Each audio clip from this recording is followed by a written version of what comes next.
Good evening, Prof. We are Team Patients, and today we'll be presenting on the science behind infotatic management. To kick us off, I'll be talking about the data cleaning process and giving a small brief about relational databases. Under data cleaning, under mobility datasets specifically, we perceive values, we perceive all the rows as having empty strings for 5 different columns, subregions 1 and 2, metro region, census code, and ISO code as corresponding to values at national level, with any row or instance having values under any of these columns as corresponding to more granular or city-specific data. So because we wanted to limit our scope to just the national data, we proceeded to eliminate the latter rows, after which we deleted these 5 specific columns. Had we inverted the process, you would have actually been left with a lot of duplicate values. As for each country, there would have been an array of dates corresponding to each of its cities. Next, for the COVID data, we realized that it actually contained a lot of columns that were completely auxiliary to our purpose, and so we decided to drop them. Lastly, we had to standardize certain naming conventions across the different tables in our datasets, as leaving them unchecked would have led to the violation of several parent-child key constraints when we added in foreign keys. For example, Czechia was standardized to the Czech Republic, and the Bahamas was standardized to Bahamas. Lastly, we took the columns or attributes across these 3 tables and shifted them to 6 different tables for our purpose. After which, we standardized the data types and added in the primary and foreign keys to yield a 3NF relational schema. Now, talking about relational databases, we know that they are the gold standard and they keep data in certain row and column formats with primary and foreign keys used to depict the relationships between these types of data. While the data structures themselves remain separate from the actual physical storage, RDBMS systems can ensure high consistency and have applications across several different industries, as well as in this project. I'd now like to pass my time on to Pierre to explain the ERD. Thank you, Ayush. Moving on to entity relationship diagram, we see that we have 3 main entities, namely country, response measures, and data. Under country, we have location as a primary key and an attribute called continent, and under response measures, we have 4 attributes: response measures, date start, country, and date end. Of which response measures and date start are primary keys, and country is a primary foreign key. Next, under data, we have date as a primary key and location as a primary foreign key. And as you can see, the data entity is actually a supertype with 3 subtypes: cases, tests, and mobility. For this supertype and subtype relationship, the total specialization rule applies here because the supertype itself cannot exist in and of itself, but rather only the subtypes can exist. Also, the overlapping rule applies here because information can be taken from any of the 3 subtypes and not just limited to one when we want information with regards to the supertype. Now, moving on to the relationship between the 3 different entities, we see that country has a 0 to many relationship with response measures, namely because a country can have 0 or many different response measures pertaining to COVID. On the other hand, a response measure can only match to one country given a specific response measure and a specific time frame. Similarly for data, a specific data, for example, a specific number of total cases or new cases for a specific date can only match to one country, hence the one-to-one relationship. On the other hand, a country has a 0 to many relationship to the data entity because a country can have 0 or many information on COVID. Now I will be passing my time over to Adi. Thank you, Pierre. So now for the SQL, I'll be looking at question 4, 8 and 9. So for question 4, they wanted to identify the tables which don't have any data for the total test. Identify those countries which don't have any data for the total test. So for the queries, I'll majorly focus on the major parts of our queries, where for the location we don't include international and world because international and world contains the same data as the entire country respectively accumulated together. In terms of having count, so over here we want to identify a country which don't have any test at all. So we want to show that all the total tests each and every country has is equal to the total test each and every country has when the total test is equal to 0. So we make sure that the counts match, then we print all the countries which don't have any test at all. So out of 112 countries, 120 countries don't have any tests so far. Moving on to the question 8. So question 8 wants us to identify a start and end date where a response measure of past time period is implemented by Europe in particular. So we have an inner query and an outer query. For the inner query, we select the country, start date, end date. We set a condition of past time period in Europe, and then we group by the country, start date, and end date. For the outer query, we pull out the start date and end date from the inner query to the outer query, and we only select the countries, and we make sure we count the number of countries in each of the periods and select the period which has the highest number of countries recorded. moving on to question 9. So, in question 9, we use the same period recorded above, which is the 4th May and 1st of August. So, using those periods, we calculate the sum of each and every day for continents, in particular Europe and North America. So, from this, we derive 90 rows of the total number of cases in each and every day for the respective continents mentioned in the question. I'll pass on to Wei Cheng to talk about the other questions. Thank you, Ali. For question 10, instead of looking at new cases, an alternative approach will find the number of countries that have the same number of total cases 14 days apart. To do so, we use inner join to join the cases table with the existing cases table so that the rows will now include the total cases on the first day, for example 1st July, and the total cases 14 days later, for example 15 July. The where clause was then used to identify countries excluding world and international that had the same total cases for 14 days apart and also more than 50 total cases. From the above query, we will obtain an output that returns 25 rows, which means that these 25 countries have successfully flattened the curve. The approach for question 11 is similar for question 10. However, we will be joining 3 cases table instead of just 2, in order for us to get the total cases 21 days later. For example, we are now have the total cases for 1st July, 15 July, and 22nd July all in a single row. With these additional columns, we will use the where clause to find countries that have an increase of over 50 cases in a 7-day window after these countries have achieved 0 new cases for 14 days. We have identified 2 countries, namely Equatorial Guinea and French Polynesia. And these are the 2 countries that have suffered upticks in new cases. Now Jerry will be going through question 12 and 13. Now I will be going over to question 12 and 13. For question 12, we utilize the max function in order to find the top 3 countries in terms of the change from the baseline.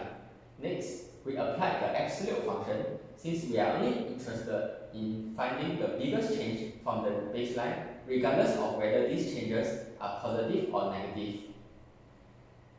We further proceed to sort by descending order and limit to 3 in order to get the top 3 countries.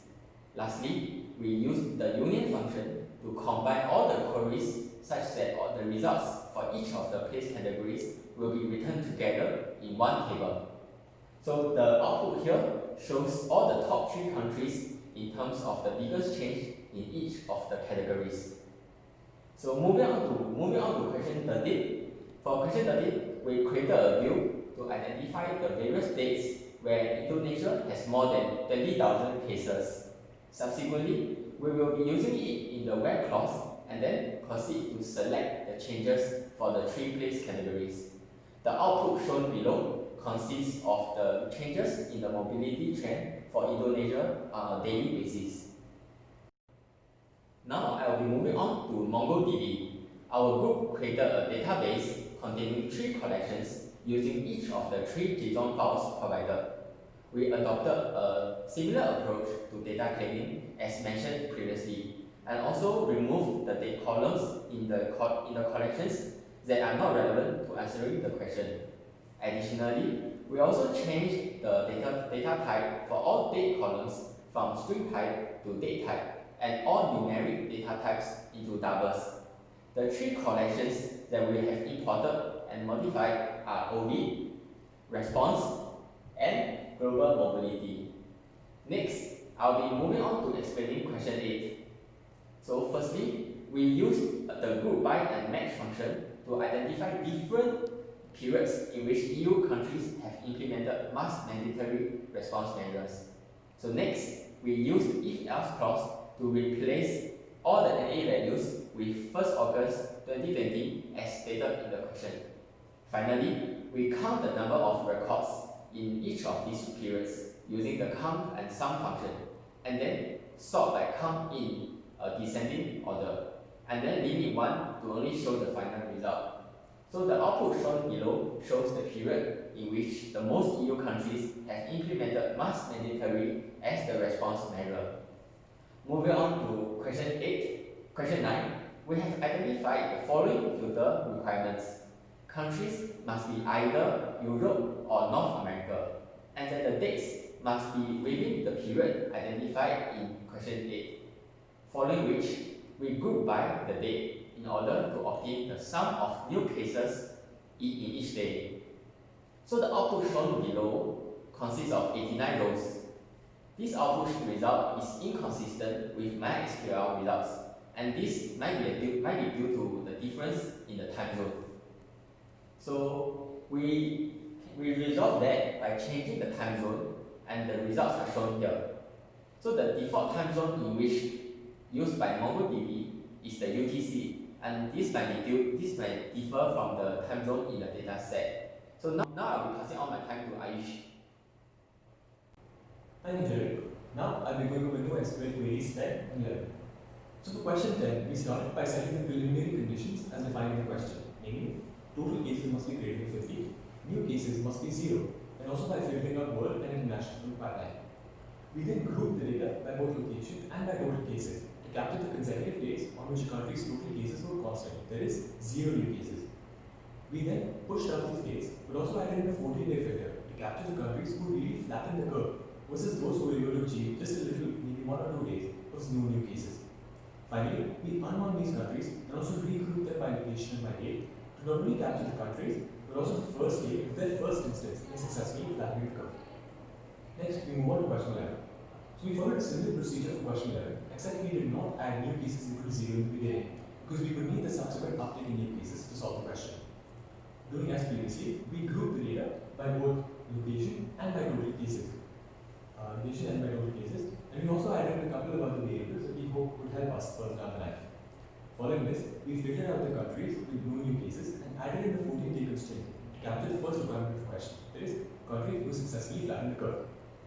After this, we unwound data and also regrouped it by location, adding in a constraint that the country must have achieved more than 50 new cases in less than 21 days.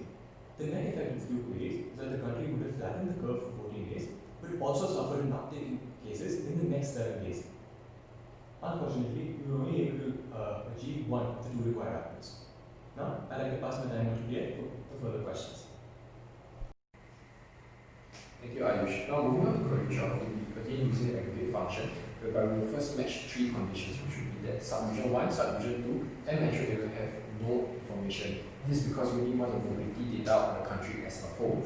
Next, we actually use the group function whereby we set an ID according to the country region, and we have another variable that we set as max change, which will be the absolute values of the mobility data under grocery and pharmacy. Also, we'll be using the sort function to order the countries in descending order according to the max value. Lastly, we use the limit function and we set the limit to 5 instead of 3, because when we set the limit to 3, we realize that the country Aruba appears instead of Peru, which is what we see in MySQL. Thus, by extending the limit, the number limit, we actually confirm that there's nothing wrong with code and that the issue pertaining to the ordering is just a matter of order issues for the output.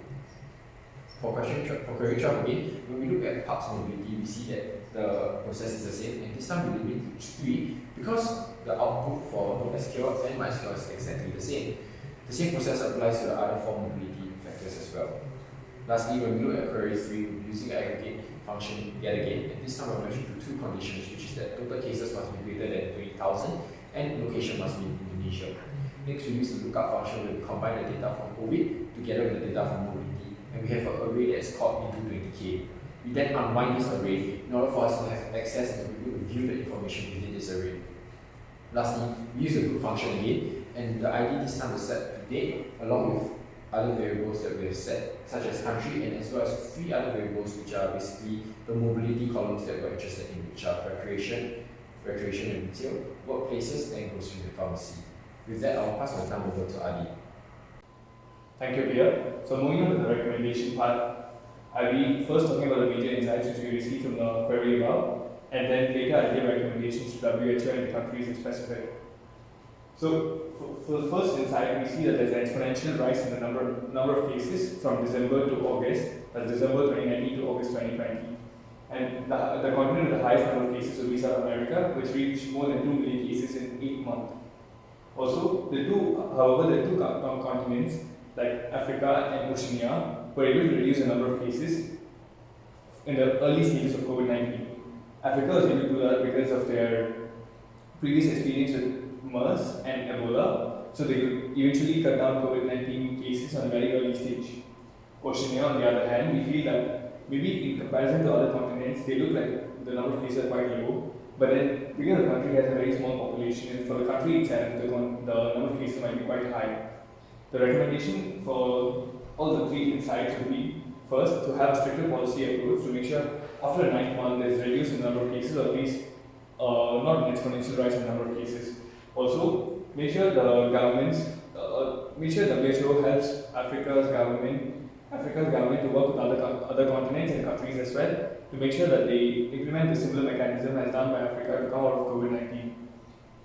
Furthermore, I'll talk about the other three insights which we received. Firstly, we see that 25 countries were able to flatten the curve of COVID-19 on an early stage.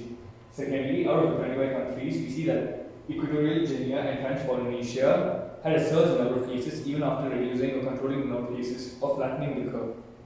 Thirdly, we see that during the COVID-19, there's extensive visit by people to parks and zoos, so there's an increase in the number of people visiting parks by 500%. So based on this, the major recommendation I'd like to provide to the WHO and the country specifically, WHO can gain the insights from the 25 countries to see how they flatten the curve and implement a similar approach to other countries facing issues with avoiding COVID-19. Secondly, WHO can record the mistakes made by Equatorial Guinea and French Polynesia so that the other countries who come out of COVID-19 don't overlook the same issues or don't make a mistake. And thirdly, the WHO can work with the government and the government can work with the local communities to have stricter COVID-19 policies for the parks and so there's a reduced number of people visiting the parks. I'll pass on to Wei Chen to conclude our presentation. Thank you. Thank you, Adi. Now we'll be going through the differences between relational and non-relational databases. Relational databases generally comply with the ACID properties for the purpose of reliability and consistency. Atomicity prevents partial updates which can threaten reliability of the dataset. Consistency ensures that the data integrity constraints have been maintained, and this is of utmost importance to WHO. Isolation ensures that multiple transactions can occur concurrently and that transactions will not be allowed to affect other transactions happening at the same time. Durability ensures that the data remains committed in the event of a system failure, which is important given how valuable the information is. On the other hand, NoSQL databases generally favor base. The system focuses on the availability of the data to allow it to respond to any requests. Also, the system is constantly changing, which is necessary for eventual consistency. Eventual consistency means that the system will only become consistent over time, which may pose an issue for WHO, since an update to a copy will not be reflected immediately throughout the system. To summarize, WHO should use relational databases as it can benefit from a predefined structure and allows for more consistent data to be achieved.